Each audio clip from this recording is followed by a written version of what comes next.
Hello student, कैसे हैं आप सभी। आज हम चैप्टर नंबर 5 करने जा रहे हैं। पर चैप्टर 5 को स्टार्ट करने से पहले इसके इंट्रोडक्शन को देखना बहुत ज़रूरी है। पहले जाने कि इस चैप्टर में हमें क्या क्या पढ़ना है। तो चैप्टर का नाम है समांतर श्रेणी इन अरिथमेटिक प्रोग्रेशन एपी, और इसको आपको 11th क्लास के अंदर भी पढ़ने को मिलेगा।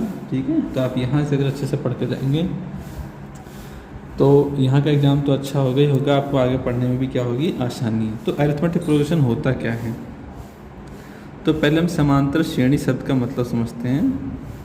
देखो, समांतर जो शब्द है वो दो शब्दों से मिलकर बना है, समान अंतर। ठीक है ना, समान अंतर यानी कि जिनके बीच में समान अंतर हो। श्रेणी, समांतर श्रेणी क्या है, ये एक नंबरों की सीरीज है। मतलब एक नंबरों की क्या है, एक सीरीज है, एक नंबरों की ऐसी सीरीज है जहाँ पे हर दो नंबरों के बीच में जो अंतर है, जो उनके बीच में गैप वो कैसा है, एक समान रहने वाला है। सपोज करो कि कोई नंबर है 1, फिर नंबर है 5, फिर नंबर है 9, फिर कितना है 13, फिर कितना है 17। ये कोई नंबरों की ऐसे सीरीज जा रही है। अब हमें देखना है कि यार ये एपी है या नहीं। तो ऐसे देखो, 1 और 5 के बीच में कितने का अंतर है, तो आपका जवाब क्या आएगा, 4। 5 और 9 के बीच में कितने का अंतर है, 4। 9 और 13 के बीच में 4। तो ये नंबरों की जो सीरीज है वो एक एपी बना रही है। यानी कि बस एपी क्या हुई, नंबरों की ऐसी सीरीज है जिसमें हर दो नंबरों के बीच का जो अंतर वो कैसा रहेगा, एक समान। ठीक है, अब हमने कोई एक एपी ले ली। सपोज करो हमने ये एपी उठा लेता हूँ, ये कुछ नया ले लेते हैं, 4, फिर 10, फिर 16, फिर 22। ठीक है, एपी है क्योंकि हर दो नंबरों के बीच में कितने का अंतर है, 6 का। तो जो हमारी एपी का सबसे पहला टर्म होता है, जो सबसे पहला पद होता है, उसे बोलते हैं हम प्रथम पद। ठीक है, वो प्रथम पद को हम अल्फ़ाबेट ए से दिखाते हैं।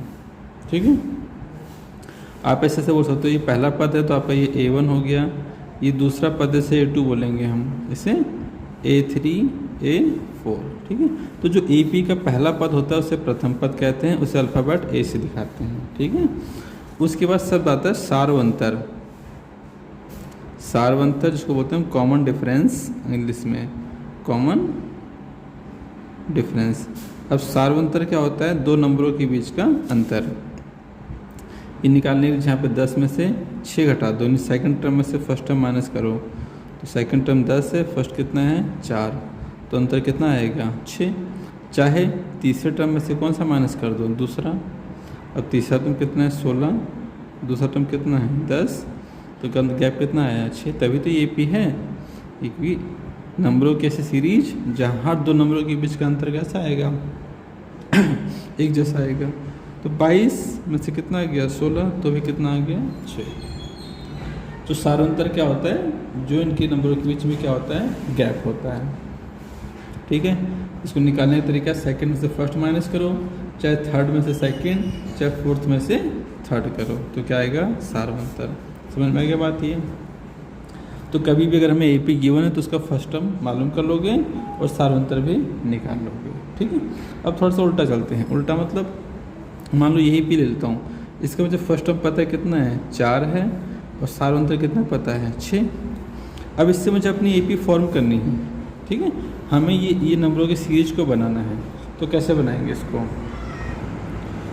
तो एपी बनाने का मतलब क्या है कि हमें इस एपी के पद निकालने हैं। कौन सा पद निकालना है, पहला पद निकालना है, दूसरा निकालना है, तीसरा निकालना है, चौथा निकालना है, सो निकालना है। ठीक है, तो एपी का पहला पद तो ए होता है, जो यहाँ पे कितना है 4। अगर आपको एपी का दूसरा पद निकालना है तो ये निकलता है a प्लस डी से। यहाँ पे a कितना है 4 और d कितना है 6। तीसरा पद निकालना है तो a प्लस 2d। चौथा निकालना है तो a प्लस 3d। अब a प्लस 2d मतलब a कितना है 4, 2 इंटू डी कितना है 6। देखो 6 दूनी 12, 12 में 4 जोड़ने पे कितना आएगा 16, ये 6 4 कितना हो गया 10 और 4 का 4। चौथा पद के लिए a प्लस 3d, a कितना है 4, 3 इंटू डी कितना है 6, तो 6 3 18, 78 कितना हो गया 22। मिला लो, बनने लग गया। इसको आप ऐसे याद कर सकते हो कि आपको जो टर्म निकालना है, चौथा टर्म निकालना है तो डी में एक कम कर देना। ठीक है, फिलहाल इतना समझो कि एक कम करके संपद निकाल सकते हैं। ठीक है, बात समझ में आ गई। अब और चलते हैं, क्या AP के कुछ, जैसे AP के हमने पिछले पद लिए हैं, क्या लिया था 4, 6, 16 और 22। क्या AP के पदों में कुछ रिलेशन है? चलो मान लेते हैं रिलेशन है। जैसे AP के कोई भी 3 लगातार पद लेके देखो आप, 4, 6, 10 ले लिया या 10, 6, 16 ले लोगे, तो अगर इसको मैं फर्स्ट टर्म को A से बोलूँ, सेकंड टर्म को B से बोलूँ, थर्ड टर्म को क्या बोलूँ, C से, तो AP के कोई से भी जो 3 लगातार पद है ना, उसके अंदर क्या होता है कि जो बीच वाला पद होता है वो A और C यानी पहले और तीसरे पद का क्या होता है, औसत होता है। ठीक है ना, यानी B निकालने के लिए होता है A प्लस C को जोड़ के किससे भाग कर लो, 2 से। ठीक है ना, तो आपका बीच वाला पद आ जाएगा। ये इसको ऐसे भी दिखा सकते हैं, 2 को यहाँ गुणा कर लो, 2B A प्लस C होता है। देखो है नहीं, इस B को 2 से गुणा करो तो 2 धाम कितना हो गया, 20। इनको जोड़ लो, 16 और 4 कितना हो गया, 20। तो A और C का जोड़ B के दुगुने के क्या होता है, बराबर होता है। अभी किस लिए बताया है, कई बार ऐसा होता है, सेम ही सवाल लो, यहाँ लिखा हुआ है 4 और 10 के बदले इन्होंने लिख दिया x और क्या लिख दिया 16, लिखिएगा R in AP, ये AP में है, आपको कह दे ये AP बना रहा है, तो बताइए x कितना होगा, कैसे मालूम करोगे, तो ऐसे ही 2B A प्लस क्या होता है C, A कौन सा पद है, पहला, C कौन सा पद है, तीसरा, और 2B क्या होगा, जो x बीच वाला पद है x, तो 2x, 16 4 कितना हो गया 20, 20, 2 से भाग कर दो इसको, 20/2 तो कितना आ गया 10। देखो आ गया नहीं, आ गया 10, यानी x की वैल्यू कितने आ गई 10। तो 1 नंबर का सवाल ये बहुत इंपॉर्टेंट है, तो आपको ये रिलेशन याद रखना बहुत ज़रूरी है। ठीक है, अब एक बात और समझते हैं, अब कौन कौन से फॉर्मूले इस चैप्टर में हमारे पास आने वाले हैं। तो कोई AP ऐसे लिख के दे रहा है, मान लो कोई नई AP बनाता हूँ मैं, 6, 12, 6, 18, 6, 24 है ना, हमने 6 का टेबल ही ले लिया। अब ये भी इस तरह से बढ़ती जा रही है और क्वेश्चन हमसे कह रहे हैं कि 10वां पद ज्ञात करो। 10वें पद का मतलब क्या हुआ कि इस AP में जो 10वें नंबर की संख्या है वो मालूम करना है कि 10वां पद कौन सा होगा। ठीक है ना, तो कैसे मालूम करेंगे, ये तो ठीक है, चलो 6 का टेबल 10वां पढ़ने पर 60 आ रहा है, पर हमेशा तो AP में टेबल बनेगा नहीं। तो ये जानने के लिए हम क्या करते हैं कि हमें 10वां पद निकालना, हमारे पास एक फॉर्मूला होता है AN, n मतलब nth टर्म, nवां पद, जो भी पद निकालना है उसकी वैल्यू n, क्या बोलते हो, नंबर डालना है। तो फॉर्मूला होता है A + n - 1D। जैसे यहाँ पे कौन सा पद निकालना है हमको, 10वां, तो जहाँ पे n है वहाँ पे हम क्या डालेंगे 10। देखो n क्या है, पदों की संख्या है, पदों की संख्या। A तो तुम्हें पता है पहला पद है, इस AP में A कितना है 6 है। D कैसे आता है, दूसरे में से पहला घटा दोगे तो 12 में से 6 गया तो कितना आएगा 6। अब लिखो A 6, N कितना है 10, 10 में से कितना कम करना है 1, और D कितना है वो भी 6 है, यहाँ आएगा A 10, 10वां पद। ठीक है, अब 6 प्लस 10 में से 1 कम हुआ तो कितना आएगा 9, 9 गुणा में 6, 6 प्लस 9 6 54, 54 6 कितना हो गया 60, 10वां पद कितना आ गया 60। तो फिर फॉर्मूला आपको याद रखना है। ठीक है ना, nवां पद मतलब जो पद निकालना है वो यहाँ पे नंबर आएगा।